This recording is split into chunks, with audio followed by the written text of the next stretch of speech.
Hey everyone, welcome to my channel. இன்னைக்கு நாம standard 12th physics unit number 2 current and எலக்ட்ரிசிட்டியில் ஓம்ஸ்லாங்கிற topic வந்து பார்க்க போகிறோம். ஓம்ஸ்லாங்கிற டாபிக்கு முன்னாடி நம்ம என்ன வீடியோ போட்டிருந்தோம் பார்த்தீங்கன்னா மைக்ரோஸ்கோபிக் மாடல் ஆஃப் எலக்ட்ரிக் கரண்ட்டுங்கிற டாபிக் வந்து எக்ஸ்பிளைன் பண்ணிப்போம். அந்த டாபிக் வந்து பார்த்துட்டு இந்த ஓம்ஸ்லாங்கிற டாபிக் வந்தீங்கன்னா ரொம்ப ஈஸியாக இருக்கும். இப்போ ஓம்ஸ்லா வந்து பார்ப்போம். ஓம்ஸ்லாவில் வந்து பார்த்தோம்னா ஒரு கண்டக்டார் வந்து இருக்குது. அந்த கண்டக்டார் வந்து எதோட கனெக்ட் பண்ணியிருக்கோம்னு பார்த்தோம்னா ஒரு பொட்டன்ஷியல் டிஃப்ரென்ஸோட அதாவது ஒரு பேட்டரியோட வந்து நம்ம கனெக்ட் பண்ணியிருக்கோம். அந்த பேட்டரியோட பாசிட்டிவ் பொட்டன்ஷியல் அண்ட் நெகட்டிவ் பொட்டன்ஷியலை அந்த பேட்டரி கண்டக்டாரோட நான் கனெக்ட் பண்ணியிருக்கேன். அப்படியே அந்த கண்டக்டாரோட அதோடைய பொட்டன்ஷியல் டிஃப்ரென்ஸ் விங்கிற பொட்டன்ஷியல் டிஃப்ரென்ஸ் இருக்கக்கூடிய ஒரு பேட்டரியை வந்து கனெக்ட் பண்ணியிருக்கேன். அப்படி கனெக்ட் பண்ணுறப்ப வந்து பார்த்தோம்னா அதில் ஒரு எலக்ட்ரிக் ஃபீல்டு வந்து கிரியேட் ஆகும். அந்த எலக்ட்ரிக் ஃபீல்டு மூலமாக எனக்கு எலக்ட்ரிக் கரண்ட் வந்து எனக்கு பாஸ் ஆகும். எலக்ட்ரிக் கரண்ட் வந்து எப்படி பாஸ் ஆகுதுன்னு பார்த்தோம்னா அதில் ப்ரெசெண்டாக இருக்கக்கூடிய எலக்ட்ரான்ஸோடைய மூமெண்ட்னால தான் வந்து எலக்ட்ரிக் கரண்ட் வந்து எனக்கு பாஸ் ஆகும். இப்படி பாஸ் ஆகிற மூலமாக எனக்கு எலக்ட்ரிக் கரண்ட் வந்து ஜென்ரேட் ஆகும். இது யூஸ் பண்ணி நம்ம ஓம்ஸ்லா என்ன சொல்ல வருதுங்கிறத பார்ப்போம். ஓம்ஸ்லா வந்து என்ன சொல்ல வருதுங்கிறத பார்க்குறதுக்கு முன்னாடி நம்ம போன topic microscopic model of electric கரண்ட்டில் நம்ம கரண்ட் டென்சிட்டியோட வேல்யூ வந்து கண்டுபிடிச்சிருப்போம். கரண்ட் டென்சிட்டியோட வேல்யூவை என்ன டினோட் பண்ணியிருப்போம்னா சிக்மா இன்ட்டு ஈன்னு டினோட் பண்ணியிருப்போம். அதாவது இந்த இடத்துல பார்த்தோம்னா சிக்மாங்கிறது எனக்கு கரண்ட் டென்சிட்டியில் வந்து கண்டக்டிவிட்டியை வந்து நம்மளுக்கு டினோட் பண்ணுது. கண்டக்டிவிட்டியோட வேல்யூ தான் வந்து எனக்கு சிக்மா. அடுத்து ஈங்கிறது பார்த்தோம்னா எலக்ட்ரிக் ஃபீல்டை வந்து எனக்கு டினோட் பண்ணும். அதுக்கப்புறம் வந்து பார்த்தோம்னா எனக்கு ஜே, அதாவது கரண்ட் டென்சிட்டியோட ஃபார்முலா வந்து என்னென்னு பார்த்தோம்னா I/A. இந்த ரெண்டு ஃபார்முலாவை தான் வந்து நம்ம மெயினாக வந்து நம்ம இந்த இடத்துல யூஸ் பண்ண போகிறோம். இதுக்கப்புறம் நம்ம ஃபஸ்ட் சாப்டர்லேயே வந்து பார்த்துருப்போம். பொட்டன்ஷியல் டிஃப்ரென்ஸோட ஃபார்முலா வந்து என்னென்னு பார்த்துருந்தோம்னா V = E × D, அதாவது எலக்ட்ரிக் ஃபீல்டு இன்ட்டு டிஸ்டன்ஸுங்கிறது தான் எனக்கு பொட்டன்ஷியல் டிஃப்ரென்ஸோட ஃபார்முலாவாக இருந்திருக்கும். அந்த ஃபார்முலாவையும் வந்து நம்ம இந்த இடத்துல யூஸ் பண்ண போகிறோம். ஃபஸ்ட்டு வந்து இந்த 3 ஈக்குவேஷன் வந்து இந்த ஃபார்முலா, அதாவது ஓம்ஸ்லாவோட ஃபார்முலா கண்டுபிடிக்கிறதுக்கு ரொம்ப யூஸ்ஃபுல்லாக இருக்க போகுது. இப்போ இந்த ஜேயோட வேல்யூ I/A நான் இதில் போய் சப்ஸ்டியூட் பண்ண போகிறேன். அப்படின்னா I/A = சிக்மா இன்ட்டு ஈன்னுட்டு எனக்கு கிடச்சிருக்கும்.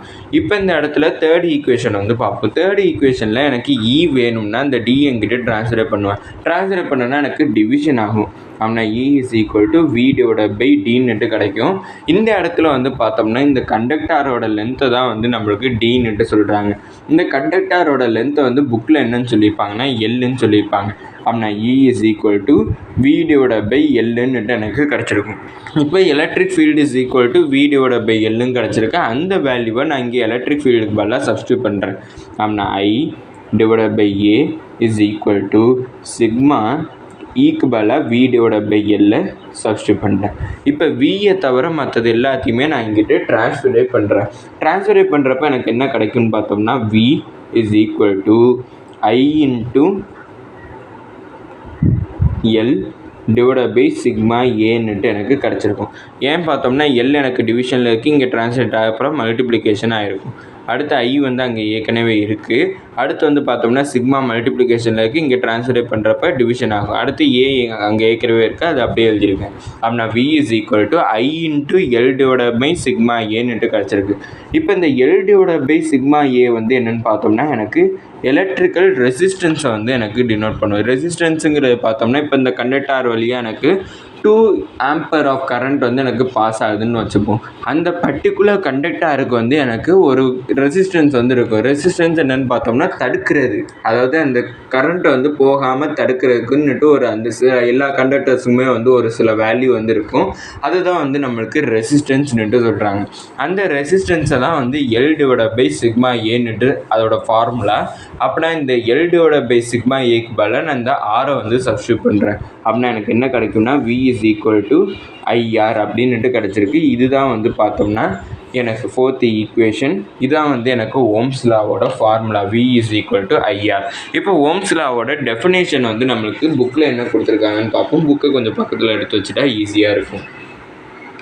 டெஃபினேஷன் என்ன கொடுத்துருக்காங்கன்னா the potential difference across a conductor given conductor is directly proportional to the current passing through it when the temperature remains constant. Potential difference across the given conductor. இந்த conductor கொடுத்துருக்க கண்டக்டரில் potential difference எவ்வளோ pass ஆகுது. Potential டிஃப்ரென்ஸுங்கிறப்ப எனக்கு we, அந்த விங்கிற potential difference வந்து எனக்கு current வழியாக, அதாவது அந்த கண்டக்டரில் வந்து கரண்ட்டாக வந்து எனக்கு பாஸ் ஆகுது. அப்படி பாஸ் ஆகுறப்ப அது directly proportional to the current passing through it. அதில் பாஸ் ஆகக்கூடிய கரண்ட்டுக்கு டைரக்ட்லி ப்ரொபோஷனலாக இருக்குதுன்னு சொல்லியிருக்காங்க. அதாவது V is directly proportional to ஐன்னுட்டு எனக்கு இருந்திருக்கு.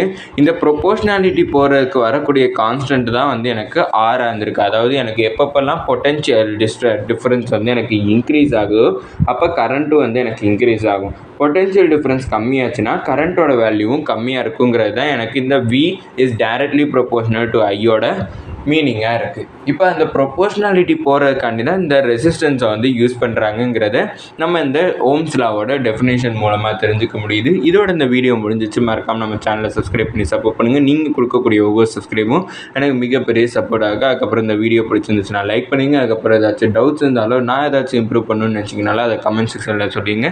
தேங்க்யூ.